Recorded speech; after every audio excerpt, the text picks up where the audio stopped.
Welcome back. And with this video, I thought I'd do something a little bit more explanatory. In the previous few videos, we were talking about the nature of love, and we looked at some accounts of love, namely the responsive account, the volitional account, and the relational account of love, relational accounts of love, and we looked at some objections to them. In this video, I'm going to talk a little bit about some motivations for that discussion. And although I don't think it's absolutely necessary that we that I do explain the motivations, I think because the the videos on these accounts of love are part of a larger project, I think it would be helpful to me at least to talk about like the motivations for that larger project. Um, I am not doing a live recording of this just because it's like I said, it's not necessary to the accounts of love, and I don't want to confuse uh, any audience I might have. But anyway, so the idea is this.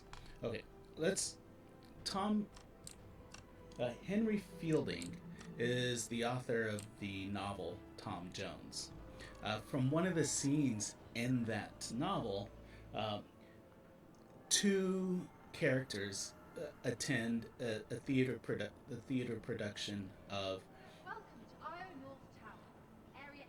Hamlet. At the scene of that play where the ghost gives his monologue, one of the characters, namely one Partridge, uh, says to the other, "No, no, sir, ghosts don't appear in such dresses as that." And what's going on here is that Partridge is expressing his fear, his absolute terror of, of the representation of the ghost. And so in his book, Apt Imaginings, John Gilmore argues that um, Partridge is showing that he is unable to separate um, art from real life. And one of the ways in which we might understand this inability to disambiguate art from what it's representing, namely life, is of our emotions. And so the question is this: the emotions that we have in relation to art, um, when are those emotions apt? When are they the right sorts of emotions that we ought to have when consuming a given piece of art or artwork? And when do those emotions become inapt? Now, in the case now, it is okay. Briefly, it is important to clarify that we're not necessarily talking about the sorts of emotions we feel um, when, say, if the artist intends that I experience fear, we're not talking about those intentions necessarily. So here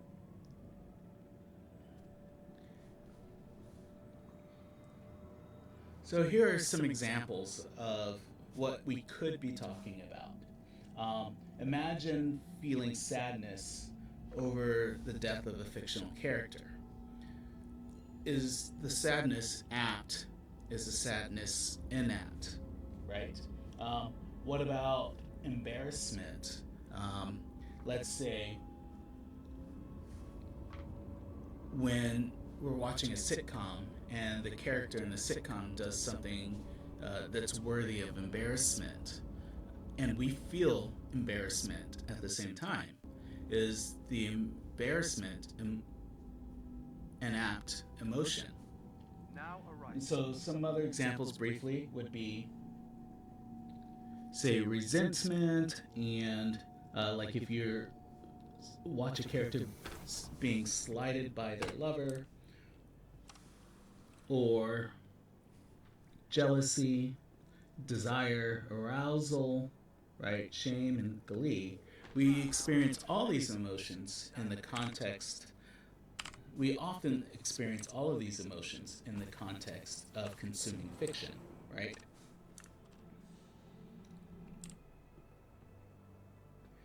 And so the question is, uh, when are those emotions apt, and when are they not apt? When are they the right sorts of emotions, and when are they not the right sorts of emotions? So John Gilmore, he's going to defend um, this view that essentially says that the right sort of emotion that we feel is whichever sort of emotion we ought to feel. And what emotion ought we feel?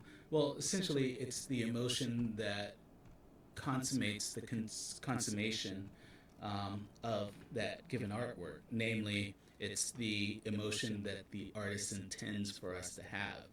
And so he's going to give this, he's going to base this in part on this intention account of communicative meaning. And what that means is that oftentimes when we're communicating with others, when we're talking with others, um, that the meaning of their communication is whatever they intend it to be, right? And so, like, if someone says the sky is blue and they intend to say maybe code for it's time to attack Pearl Harbor or something like that, then the intention of the sky is, or the meaning of sky is blue, is not that the sky is blue, but rather it's this other meaning which has been implied.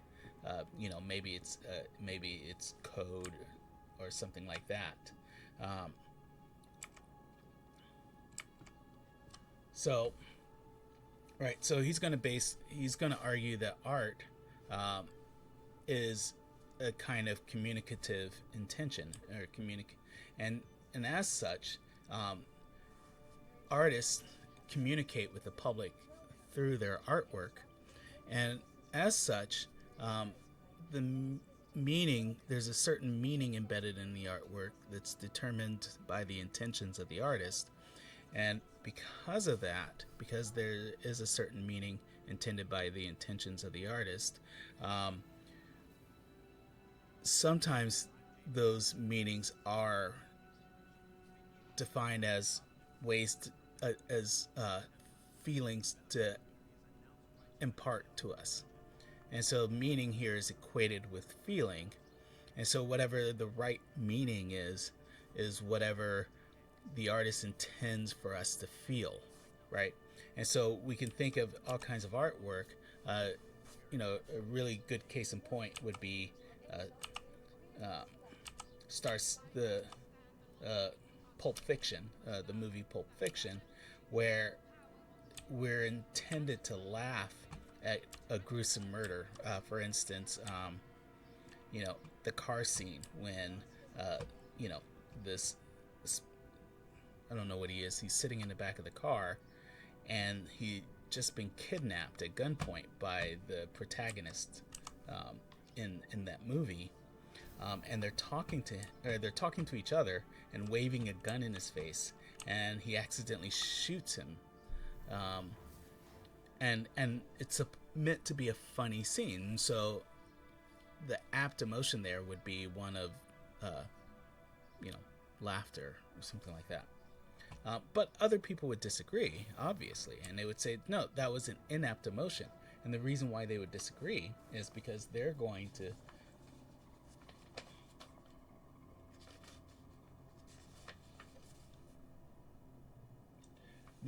say that our engagements, and this is a direct quote from Gilmore's book, our engagements with the contents of fictions and other imagined creations are said to be modeled on our engagements with ordinary, real world states of affairs. And so you have these two differences of opinion. One that says the apt emotion is the one that the artist intends for us to have, and the other is going to say that our emotions are the ones are the ones that we would normally have in a similar state of affairs. Okay,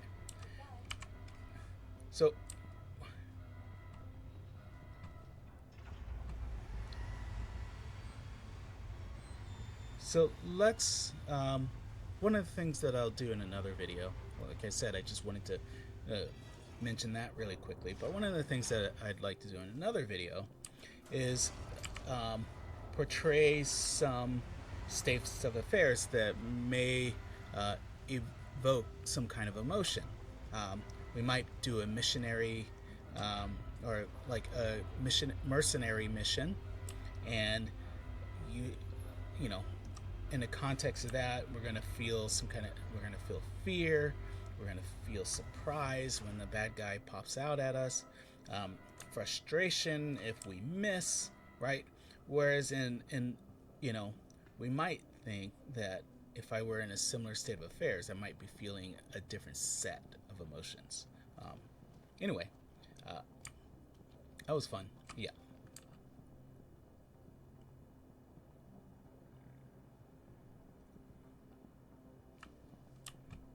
So I guess this is a good place to talk about it. So here I am. I don't know if I would be feeling any sort of emotion in this context, right? Maybe annoyance at having to go to work, uh, or we can imagine my ship not starting for whatever reason, frustration over the fact that it's going to cost me X amount of dollars to diagnose and fix whatever problem I might be experiencing. But the question is, if I go out into a battle in the state that I am in now, so for instance, I'm not going to do it now because, but let's imagine that I went out into space and I attacked an opposing player or something like that. Well, the question would be, um, what emotion would I feel, and is it the emotion that I would feel in the context of the simulated activity or simulated similar activity? Um, anyway, so that's the first part, right? So this question about apt emotions. Now, it of course presents a problem, right? And so when we think about inapt emotions that we're supposed to have merely because they're the ones, I think someone's in here. See, now I'm feeling fear. Um, I don't know how someone would have gotten into my ship, but I heard the noise. See? Why did that door open? See, like I'm freaking out right now.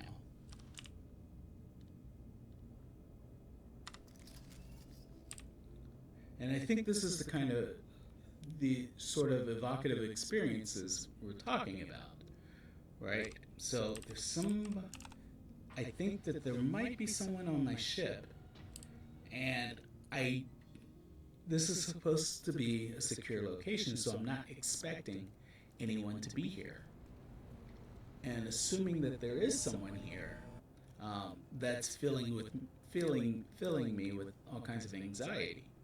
And I think I would be feeling similar emotions if this were real life. Perhaps a little bit more heightened, but I'm not sure. Right?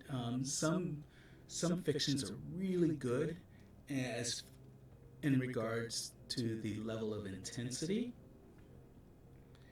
that we experience those emotions. And so, in those cases, uh, the question is, well, in those cases, it seems like the art is doing a really good job in evoking those emotions. And